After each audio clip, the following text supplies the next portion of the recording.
Muy bien. Mis hermanos, otro domingo, y hoy va a ser un reto intelectual muy interesante. ¿Por qué? Porque vamos a analizar o tratar de entender lo que es la sabiduría de Dios. Ahora, es importante siempre decir y siempre estar conscientes que la sabiduría en general está y es y tiene su fuente en Dios. Vamos a iniciar con una pequeña oración. Amantísimo Padre, te damos gracias porque nos permites nos permites congregarnos aquí en esta casa y sobre todo, estando dos o tres, invocamos tu nombre. Amén. Y pedimos tu sabiduría. Señor, ayúdanos a entender esta palabra que hoy nos traes y sobre todo a ver que tú nos cuidas por ser tu creación. Todo esto te lo pedimos en el sagrado nombre de nuestro Señor Jesucristo. Amén. Vamos a iniciar, hermanos, como siempre, con nuestra lectura que comienza en nuestro texto en la página 68. Ya todos tienen su texto, ¿verdad? Eso sí, ya lo veo que sí, aquí al menos sí lo tenemos. Muy bien. Esperemos que ya pronto estemos en un local y ya pueda ser mucho más factible. Idea central. Dios nos creó y siempre está presente. Aplicación para la vida. En un mundo complejo y cargado de situaciones difíciles, es de mucho consuelo saber que Dios nos ama y que lo sabe todo sobre nosotros y sobre lo que nos rodea. El Salmo 139 nos confirma que Dios nos conoce desde antes de nosotros nacer. Él quiere que sepamos que nos creó, que nos sostiene y que está interesado en todo lo concerniente a ti y a mí. Una de las hermosas aplicaciones de este salmo es el gran valor que tiene la vida humana para Dios, en contraste con el desprecio que muchos le muestran. El cuidado que Él nos da desde que estamos en el vientre materno y a lo largo de toda nuestra existencia es la evidencia de su amor y protección. El salmista nos motiva y nos recuerda que debemos confiar, no solo en un Dios santo que tiene conocimiento de todo, sino que está en todas partes y se revela de manera personal a pesar del dolor y del sufrimiento que en ciertas ocasiones enfrentamos. Saber eso debe de llenarnos de confianza y paz. Entonces, vamos a conocer dentro de lo que es esta lección, lo que entraña la atribución de omnisciencia y omnipresencia de Dios. Vamos a iniciar y ya iniciamos. Perfecto. Ya saben que yo tengo la versión internacional y de repente vamos a ver la versión de Reina de Valera, que es la otra. Al director musical, Salmo de David. Les tengo una mala noticia, no es de David. 1. Señor, tú me examinas, tú me conoces. Sabes cuándo me siento y cuándo me levanto. Aún a la distancia me lees el pensamiento.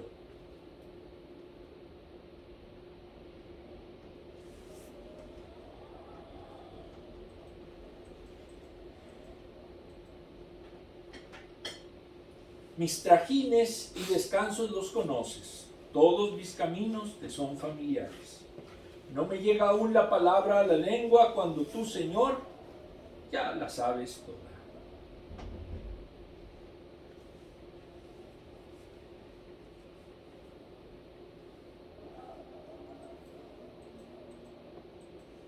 Si se oye un poco de viento, es que está bastante fuerte afuera. Tu protección me envuelve por completo, me cubres con la palma de tu mano. Conocimiento tan maravilloso rebasa mi comprensión, tan sublime es que no puede entenderla. Con Dios están la sabiduría y el poder, suyo es el consejo y el entendimiento. Job 12:13. Muy bien. Vamos a ver el primer post. Y nos dice, depende de la sabiduría de Dios. ¿Quién sabe más que Dios? Nadie. Nadie.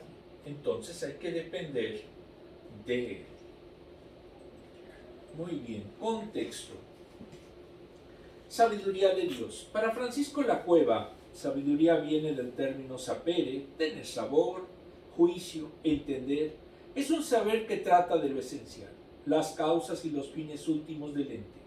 Nos ayuda a considerar lo terreno a la luz de la eternidad, poner las cosas en su sitio, asignándoles el lugar que les corresponde en la ordenación jerárquica del universo. Para Ropero Barzosa, bueno, aquí antes un pequeño comentario. Esto es sabiduría en general. Si usted quiere realmente saber, necesita buscar las causas últimas y los fines últimos del ente. Eso es precisamente tener sabiduría. El filósofo es el amante de la sabiduría, es el que busca encontrar esas últimas causas y esos fines también óptimos. Ropero Barzosa nos dice que viene del hebreo chokmah, en sentido práctico, destreza y habilidad, astucia e ingenio, del griego sofía, conocimiento comprensivo de las cosas en su propia naturaleza y relación, junto con el poder de combinarlos de una manera útil y práctica. El sabio es el que puede conocer las cosas, pero no solamente puede conocerlas, sino también aplicarlas. Cuando hablamos de la sabiduría de la palabra, debemos de tener siempre presente que no se refiere a solamente memorizarla y saber 100 versículos, sino aplicar a nuestra vida lo que vayamos aprendiendo en la palabra.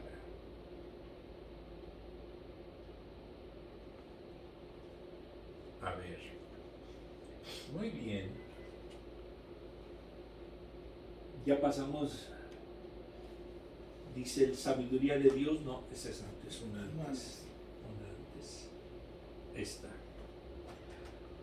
La sabiduría está vinculada al temor del Señor. No significa miedo, sino esa actitud que nace de saberse criatura contingente en manos de Dios. El principio, raíz y fuente de la sabiduría es el temor del Señor. Proverbios 1:7. Es también un don divino que el hombre no puede adquirir por cuenta propia, ya que rebasa todas sus posibilidades. Daniel 2:30, 5:11. Pablo dijo que era gracia de Dios, 2 de Corintios 1:2. Dios transforma en locura la sabiduría de este mundo, 1 de Corintios 1:20, 2:5 y 3:19. Cristo es esa sabiduría porque el Verbo está con Dios, Juan 1:1. El Verbo es manifestación de la gloria del Padre, Juan 1:14. Cristo es la luz que viene de Dios, 1 de Juan 1:5. Es la luz que alumbra al mundo y a los hombres, Juan 1:4 al 5 y 3:19. Como cristianos debemos entender que para nosotros, quien tiene esta sabiduría y ejerció esa sabiduría en pleno, fue Jesucristo. Jesucristo no solamente enseñó de palabra, sino que hizo congruentemente acciones que revalorizaban y le daban sentido a esas palabras. Si Él decía que Él es la vida, revivió a los muertos.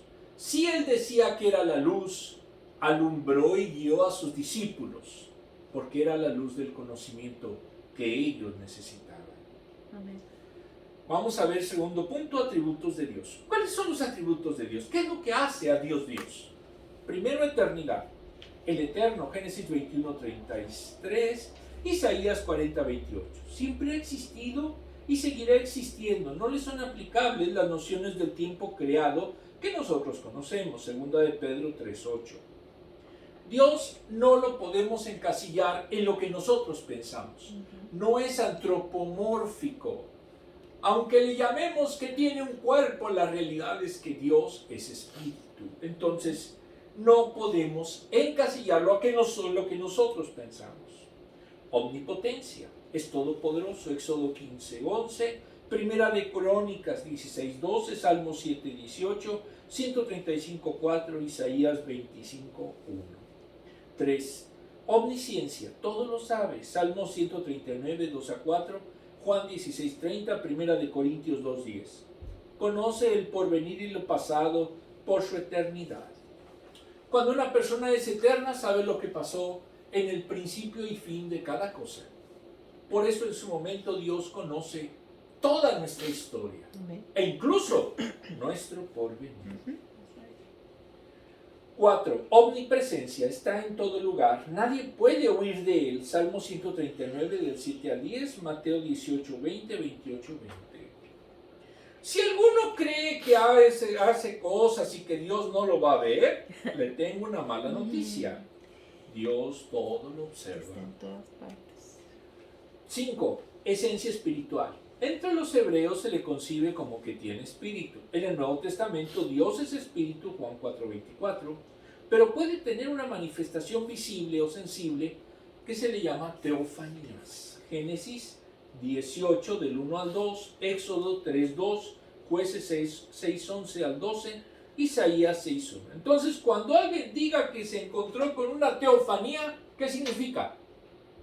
Que es una manifestación de Dios. Por ejemplo, cuando vino Dios a Moisés en la higuera, cuando lo vieron en la nube, esas son teofanías. ¿Ya aprendieron otra palabrita? Esos términos no se usan en predicaciones o no se usan en la iglesia con la ley. Esos términos son de los seminarios, de los que están estudiando teología. Lo que pasa es que para poder entender la palabra, muchas veces en los libros que ustedes vean aparecerán esos términos. Entonces, por lo menos ya tienen la noción de lo que significa. Si ustedes leen cualquier Biblia comentada, utilizará esos términos. Entonces, es cultura. A fin de cuentas, recordemos que lo que buscamos aquí es engrandecer su conocimiento. ¿Hay alguna objeción? Sí. No. Nuestro conocimiento. ¿Eh? Nuestro conocimiento. Exactamente. Su conocimiento. Nuestro. Bueno, nuestro conocimiento. Bueno, es decir, dice 6, santidad. Es el santo de Israel, Isaías 12:6, Ezequiel 39:7. Es su nombre, Salmos 33:21, Amos 2:7, Job 6:10. Es decir, separado, puesto aparte. No soporta a los hombres pecadores. El primer atributo de Dios es que es santo. Y al ser santo es aparte diferente a nosotros. No lo podemos encasillar o considerar que es igual a nosotros, como hacían los paganos. Los paganos todas sus virtudes y defectos se los trasladaban a sus dioses. Pero nosotros no, porque Él es el Dios verdadero y único. 7. Bondad. Es bueno. Es un axioma de todos los escritores bíblicos. Solo Él es bueno, Lucas 18:19. Y los criados son buenos porque Dios les comunica dicha bondad. La ética es el estudio de lo bueno, la comprensión de lo bueno. Y no podemos tener ética si no tenemos un nivel, si no tenemos algo que nos defina lo que es bueno y lo que es malo. Y ese algo para los creyentes es Dios. Lo que dice Dios en su palabra es bueno. Nos da ejemplos de lo que es la bondad de Dios. Y lo que no está en su palabra o contraviene su palabra, no sería bueno, porque está en contra de la voluntad, de la imagen y de lo que Dios considera como bueno. Realmente no podemos saber lo que es bueno si no conocemos la esencia y la sabiduría de Dios, que es el bueno por esencia. Muy bien. Ahora, 8. Misericordia y justo. Misericordioso y justo. Sin misericordia la justicia es implacable. Sin justicia, la misericordia sería solo indulgencia culpable hacia el pecado y habría anarquía. Por eso, este autor nos dice que deben de estar juntos. Y Dios siempre es justo y a la vez es misericordioso.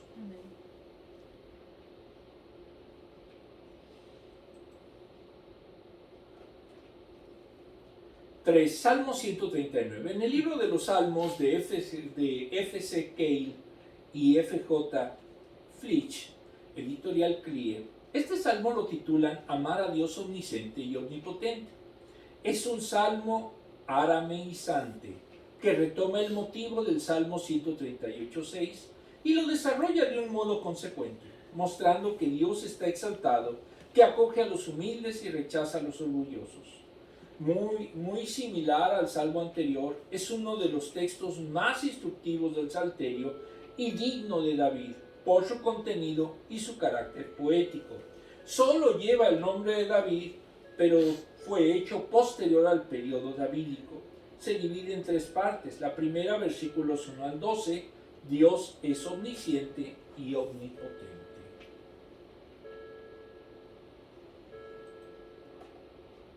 Segunda parte, versículos 13 al 18, origen del hombre en su sentido más hondo. Y tercero, versículos 19 al 24. El poeta se dirige en profunda humillación de espíritu hacia los enemigos de ese Dios, a quien le pide que le ayude y guíe.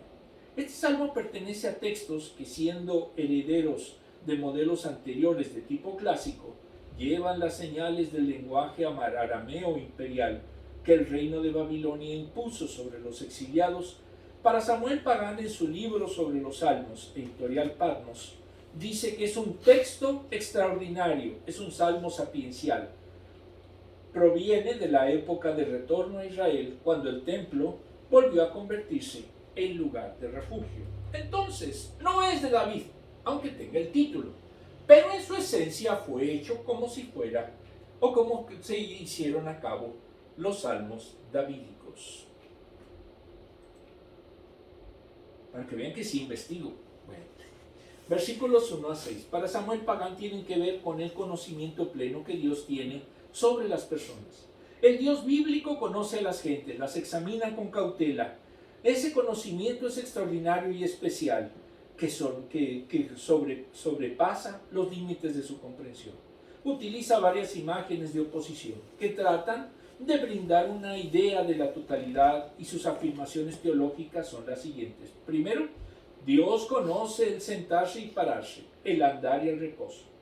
2. Desde lejos entiende los pensamientos humanos y también conoce todos los caminos de las personas en sus decisiones y acciones. 3. Antes de hablar conoce las palabras e incluso sus pensamientos, pues la mano del Señor está sobre la humanidad. 4. Este conocimiento es difícil de entender, pues no está al nivel de la inteligencia natural de la gente. Si alguien les dice, yo entiendo perfectamente a Dios, está mintiendo, porque nunca va a poder comprender por qué Dios hace las cosas ni para qué. Necesitamos realmente humillarnos y querer que Dios nos ilumine de cuáles son sus intenciones para poder realmente decir que estamos conociendo la sabiduría divina. Para aquel y otro en su lenguaje se aprecian influencias arameizantes. El conocimiento de Dios nunca deja de realizarse, siempre es actual y presente. Desde lejos significa que ve los pensamientos en germen, en desarrollo, no necesariamente terminados. Dios nos protege, nos resguarda. Él es omnisciente, lo que le permite poner una valla de seguridad que protege a quienes Él conoce, impidiendo que sufran o fuesen lastimados. El conocimiento de Dios se obtiene a través de pruebas y experimentos. El creyente es expuesto a lamentar, extender lo que ha sido recolectado, trillado, exponiéndolo a la corriente del viento, investigar desde la raíz. Se entra en una relación cercana con Dios. Eso significa que Él conoce nuestros caminos, no de modo superficial, sino profundo y pleno. Una de las características del cristianismo y del judaísmo es que conciben a un Dios que está en comunicación con su creación. En el caso de los cristianos, Jesucristo dijo que iba a estar con nosotros, además de que tenemos al Espíritu Santo que nos apoya y nos dirige.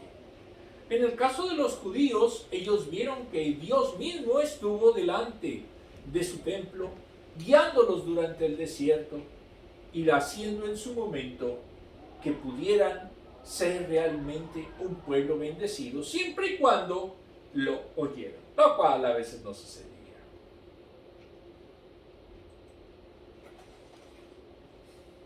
En el versículo 4, la omnisciencia de Dios ha de entenderse como sabe todo de cada cosa. En el versículo 5, la palabra clave es envolver. Él está familiarizado con los hombres porque les sostiene y rodea por todas partes, de forma que el hombre no puede hacer nada a no ser que Dios lo permita, pues que ha puesto sobre él su mano creadora, Job 9:21, y le concede la libertad de movimiento requerida. Versículo 6 evoca el conocimiento omnipenetrante, omnicomprensivo de Dios, su trascendencia, inalcanzabilidad e incomprensibilidad de la omnipotencia de Dios, que a juicio del salmista se identifica con su omnipresencia. Porque el conocimiento verdadero, no meramente fenoménico, basado en los hechos, basado en fenómenos, es imposible sin la inmanencia. ¿Qué es inmanencia? Algo que está unido. Dice, no meramente fenoménico, es de inmanente, inherente a algo. Va unido, ay, sí sabes, de modo inseparable a su esencia. La clase pasada o antepasada lo vimos.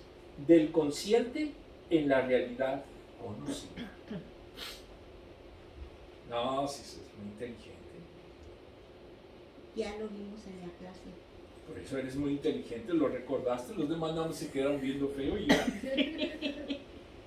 Versículo 6. Al ser omnipresente, sostiene la vida de todos por su espíritu, revelándose en amor o ira, a través de lo que el poeta llama su rostro. De la omnipresencia de Dios es imposible de esconderse, como lo quiere hacer el pecador, y es consciente de su culpa. 116:4, esto es los Salmos. Entonces, esta es una conclusión. Estos versículos podemos ver que el ser humano es limitado, por cuanto no es factible que conozca o entienda lo que es Dios y su obra, ni aun con su más sofisticado razonamiento. Y a la vez esto provoca que su dependencia de Dios sea inobjetable, ya que lo contrario lo convertiría en ateo o simple gnóstico, que no conciben la idea de un creador. Cuando alguien les diga Dios no existe, pues simple y llanamente niega lo que es evidente. El sol, pueden decir, no existe el sol, pero pues es evidente, aparte de que lo vemos, sentimos su calor. Así es Dios. Entonces, la principal sabiduría que podemos entender es que Dios existe y que necesitamos de Dios para subsistir. Muy bien, vamos a ver el desglose.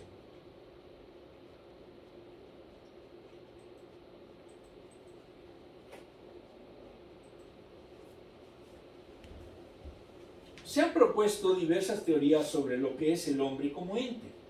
El autor toma como lo que es. El autor toma en cuenta las que coinciden con lo dicho por la palabra. La Escritura dice que nadie puede conocer más al ser humano que su Creador, Dios mismo. En una anécdota, un conductor varado recibió auxilio de una persona que viajaba.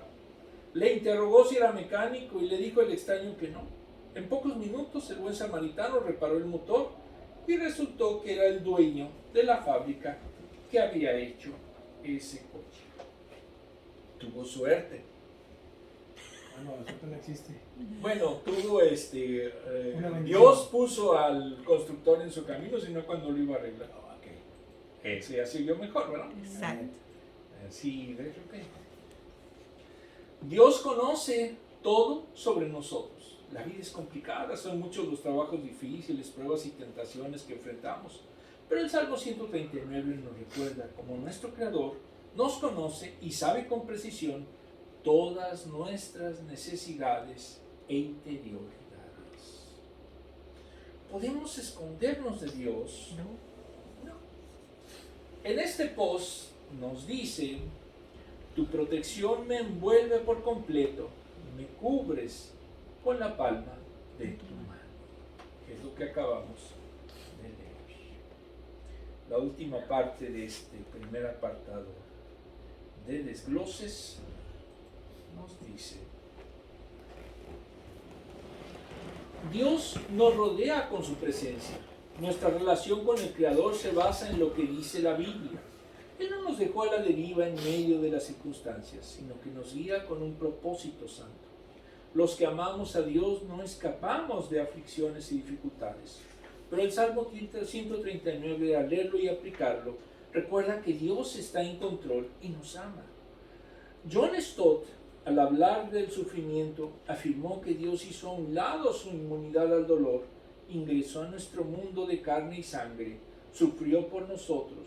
Nuestros sufrimientos se vuelven más manejables a la luz de los suyos. Él sabe todo, pero es difícil asimilar y entender sus atributos. Ni el salmista entiende la magnificencia del Creador. Sabe que Dios es así, pero no lo asimila del todo. Filosófica y teológicamente, un ente contingente, un ente finito, un ente limitado como es el ser humano, no puede entender a un ser totalmente trascendente, totalmente eterno, y que no puede ser encasillado en nuestras ideas pequeñas. Por eso es una ilusión lo que dicen muchos que entienden a Dios y conocen a Dios, porque por nuestro entendimiento limitado es imposible que eso suceda. Y por lo tanto son los mentirosos. Yo conozco a algunos. Bueno, vamos a ver las preguntas. La primera: ¿realmente tienes tu confianza en Dios? Yo tengo confianza en Dios. Y todos los que estamos aquí tenemos confianza en Dios. Y gracias a Él es que se está haciendo esta escuela dominical.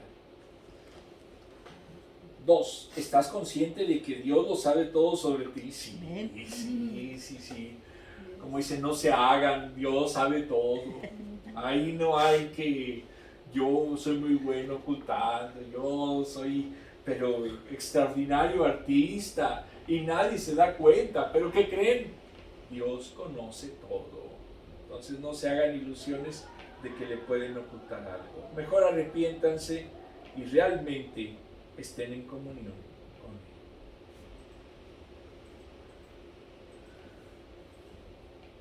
Salmos del 7 al 10. ¿A dónde podría alejarme de tu espíritu? ¿A dónde podría huir de tu presencia? Si subiera al cielo, allí estás tú. Si tendiera mi lecho en el fondo del abismo, también estás allí. Y muchos creen que lo pueden ocultar. Pero la realidad es que Dios, por eso dijimos que es omnipresente y omnisciente. Si me elevara sobre las alas del alba o me estableciera en los extremos del mar, aún allí tu mano me guardaría, me guiaría, me sostendría tu mano derecha. No se hagan ilusiones, no pueden escapar de Dios, ni de su venganza los que están o hicieron algo contra la voluntad de Dios. Dios es omnipresente, está en todo lugar. Tenemos la tendencia a antroformismos, esto es, a darle a Dios la imagen como si fuera un gigante. Pero la realidad es que no sabemos cómo es Dios, ni lo sabremos. Jesucristo dijo que si lo vieron a Él, vieron a Dios, pero no en su forma material, sino solo en su ideal y en su espíritu. Oye, si aparece huracán.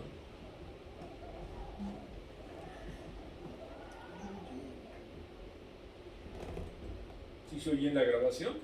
Sí. Bueno. Esperemos que no se caiga nada. No está muy bien. Versículos 7 a 9. Para Samuel Pagán, la gente huye del Espíritu Divino. Y en ese viaje de huida al porvenir, intenta esconderse en los cielos y en el Seol. Seol es el abismo, es lo que sería la tierra de los muertos. Pero descubre que a esas extremidades llega el Señor. Incluso si viajara sobre las alas del alba y llegara al extremo del mar, se sorprendería que la presencia divina invade esos lugares. Si se buscaba esconder en las tinieblas, para Dios son lo mismo la luz que las tinieblas, pues no puede esconderse en el anonimato de la noche, por quien ha sido creado por el Señor, ya que Él hizo la luz, Génesis 1:3. Entonces es evidencia de su omnipotencia y el ser humano no puede esconderse. Cuando un niñito se trataba de esconder de su mamá en su casa, ¿su mamá le costaba trabajo encontrarlo? No, ¿por qué? Porque lo conocían. Y como lo conocen, pues sabe a dónde iba a ir el mocoso. Bueno, el niño, perdón. Para aquel y otro, subir a los cielos es una expresión aramea. Las alas del alba son la madrugada y entrañan el movimiento acelerado de la aurora por todo el mundo.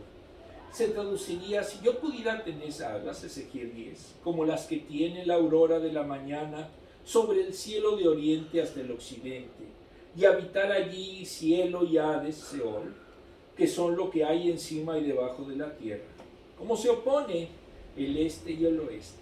Allí está Dios. La oscuridad no puede cubrir la luz. No podemos separarnos del ojo penetrante de Dios. No me apartarán de ti. La noche resplandecerá como día. Darán luz desde sí misma, como si fuese día. En las profecías apocalípticas cristianas se habla de que en aquel día ya no habrá sombra, porque va a haber siempre luz. Diríamos que va a haber como dos soles, en los que en un tiempo va a estar iluminado uno y en el otro tiempo va a estar iluminado otro. Esto significa que desaparecerá la noche como nosotros la conocemos o la entendemos. Y eso también significa que entonces no tendremos un día de descanso o días de descanso como lo tenemos en la actualidad. ¿Por qué? Porque ya no tendremos este cuerpo. Desglose. El mimetismo es un sistema de protección animal. ¿Qué es el mimetismo? Cuando cambias de forma. ¿Pero para qué? Para confundirte con las circunstancias. Exacto, ese es el mimetismo. Es la capacidad biológica de transformarse para parecerse a su entorno, adoptando su color o apariencia y pasar desapercibido. Por ejemplo, el camaleón, la mariposa de hoja seca, el insecto palo, pez piedra, etc. Pero aún ellos no se pueden ocultar de Dios, porque los creó. Nosotros también nos camuflamos para hacer nuestra voluntad por encima de la de Él. Pero si aplicamos la verdad bíblica, nos ayuda a vivir para Él.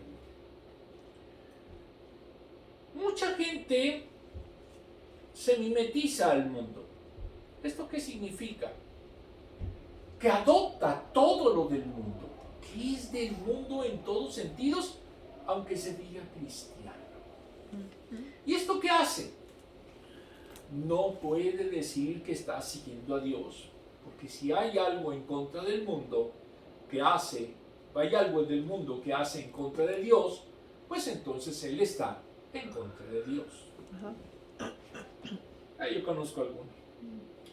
El mimetismo es un sistema de protección animal. Ah, no, eso ya lo habíamos visto, ¿verdad? Perdón.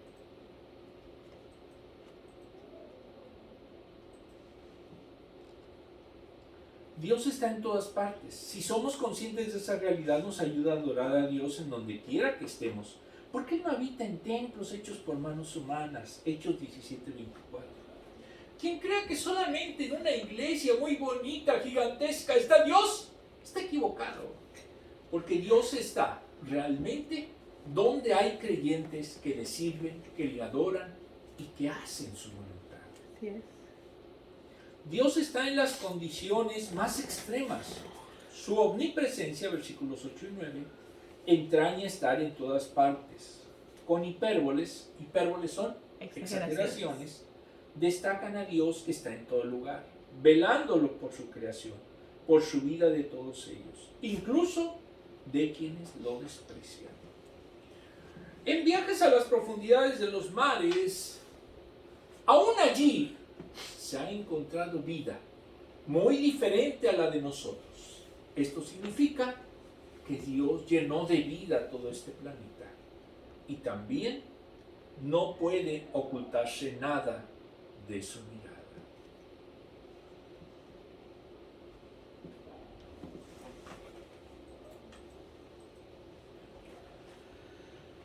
Dios siempre está con sus hijos. Dios está en todas partes, lo sabe todo y siempre está presente, como lo dicen estos textos, lo cual nos llena de seguridad y paz. Esto nos da un gran consuelo, como también lo fue para Jeremías 10. Los versículos 7 a 10 del Salmo son un reconocimiento a ese alcance de Dios, que revela que Él está siempre por encima de su creación.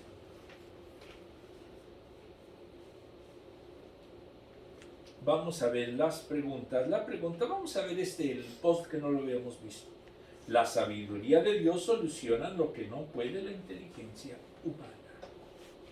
Si de verdad creemos en ella.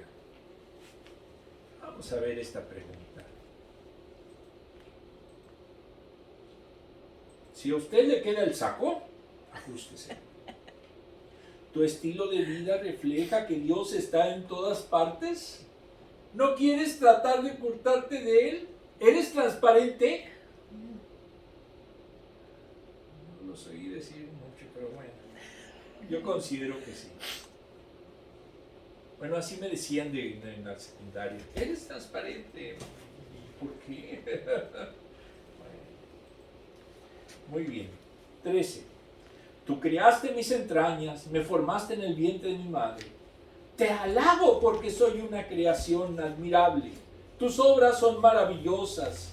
Y esto lo sé muy bien. Lo hacemos, le reconocemos que realmente somos maravillosos. Los ateos creen que son un accidente de la naturaleza y por lo tanto ellos son accidentados en su criterio. Mis huesos no te fueron desconocidos cuando en lo más recóndito era yo formado, cuando en lo más profundo de la tierra era yo entretejido. ¿Nunca han bordado? ¿No? Sí, alguna vez. Sí, alguna vez. Es hermoso ver cuando va saliendo la forma que nosotros quisimos. Así también ha de haber sido para Dios ver cómo Él entretejió al ser humano y surgimos de esa tarea. Tus ojos vieron mi cuerpo en gestación. Todo está ahí escrito en tu libro. Todos mis días estaban diseñando, aunque no existía uno solo de ellos. Aquí no quiere decir que Dios ya sabe todo lo que nosotros vamos a hacer. Nos da un potencial. Y ese potencial está en nosotros si realmente lo aplicamos o simplemente lo ignoramos y hacemos nuestra reverenda voluntad. En esta imagen dice, formidable, maravillosas son tus obras. El ser humano, si lo vemos al microscopio, si lo vemos en una tomografía, si lo vemos en esos cañones de los hospitales, nos muestra exactamente la maravilla que es nuestro ser, desde el cerebro hasta la última de las uñas. Y todo eso, ¿quién lo diseñó? Dios.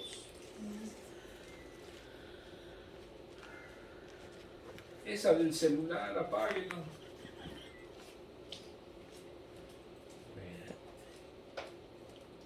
Versículos 13 al 18. Para pagar reconoce el salmista su pequeñez y se presenta ante Dios con humildad. Alaba al Señor, pues acepta su poder creador y reconoce que Dios le ha acompañado desde las etapas iniciales de gestación en el vientre de su madre, por todo el proceso de formación humana.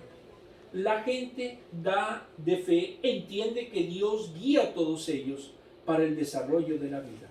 Entonces la vida misma es producto de la acción del Señor. Job 10 del 8 al 11, Salmos 19, 73. Dios vio su embrión, Él conoce el fundamento y la base de la existencia humana, y ese conocimiento divino lo motiva a alabarlo, pues reconoce que las acciones del Señor son formidables y maravillosas. Su alma lo sabe muy bien. Aludiendo al libro de la vida, en la antigüedad se pensaba que Dios escribía las acciones y decisiones humanas en él. Salmos 5, 6, 8, 69, 28. Los pensamientos de él son extraordinarios, precisos e infinitos. Dios nos da un potencial, y ese potencial está escrito en ese libro. Lógicamente está en nosotros si lo hacemos o no, si cumplimos ese destino manifiesto o no lo cumplimos. Para aquel y otro confirman que el hombre desde su raíz se encuentra abierto a Dios. El desarrollo del embrión es uno de los misterios para la Okmah israelita, Eclesiastés 11:5. El salmista ve su venida a la existencia como una obra maravillosa de la omnipotencia de Dios. 10 hizo sus entrañas, significa que Él lo formó y fundó en el vientre, significa que Dios entrelazó huesos, órganos y venas. Job 10:11. En los riñones se creía que estaban las emociones y los secretos más tiernos, como es el que sondea el corazón y los riñones. Versículo 14. Es una acción de gracias, porque ha surgido su ser en circunstancias maravillosas que producen admiración y asombro.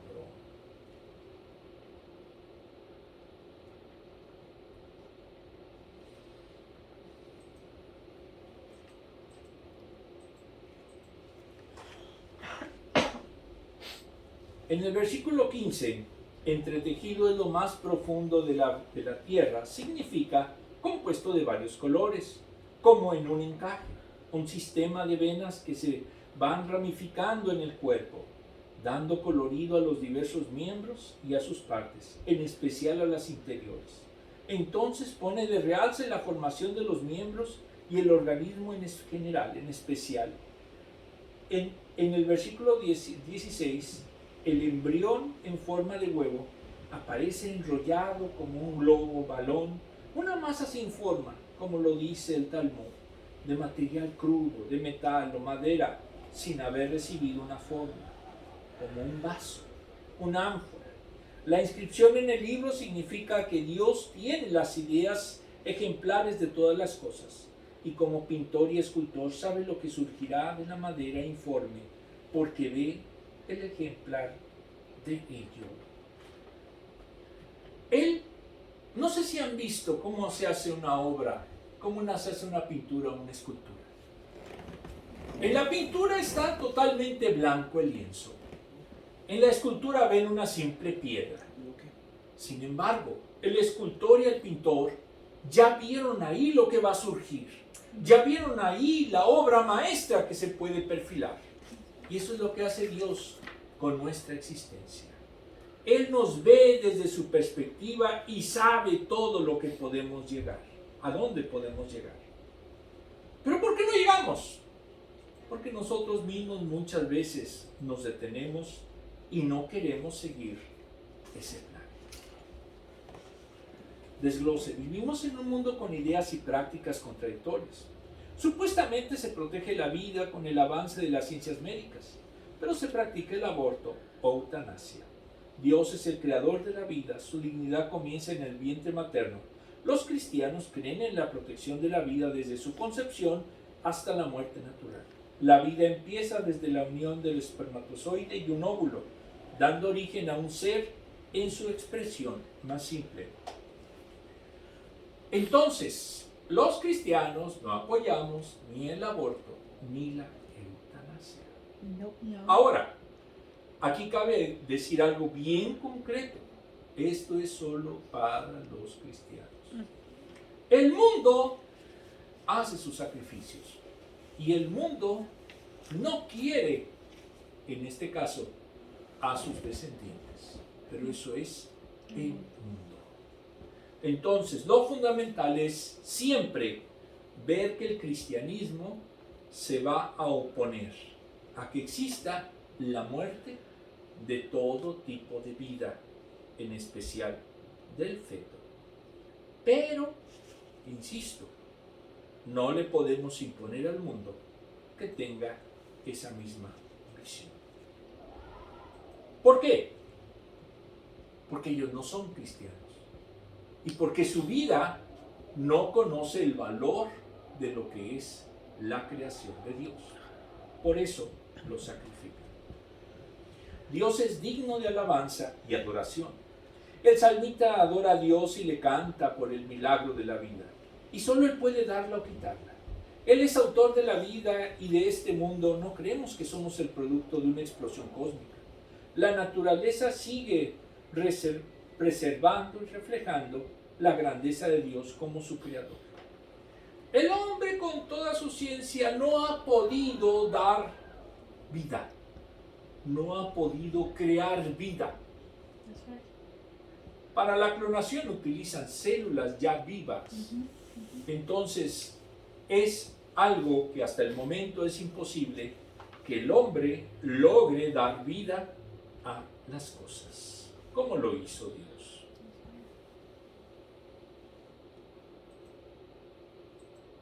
Desglose. Dios ha estado con nosotros siempre. Este salmo es una alabanza a Dios, un canto a la vida. La vida que nos dio no solo es un cuerpo con órganos, aparatos y sistemas sincronizados. La raza humana es obra maestra de Dios. Fuimos hechos a su imagen y semejanza. Desde el inicio podemos ver parte de él. Durante 36 semanas se ve el desarrollo del feto. Por eso David lo llevó a adorar al único y verdadero Dios. Y debemos cantar el Salmo 103. Ya dijimos que no lo hizo David, pero bueno, se tiene el espíritu de David. ¿Ya te estás durmiendo? ¿Ya te estás dando sueño? No, estoy grabando. Bueno, muy bien, espero que no. Muy bien.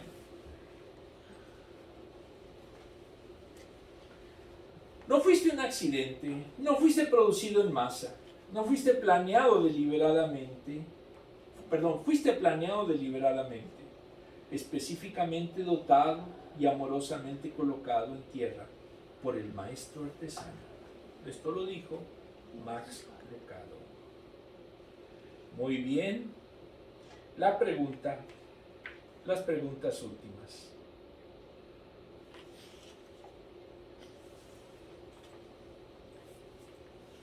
Este estuvo un poquito más complejo, pero el tema es complejo.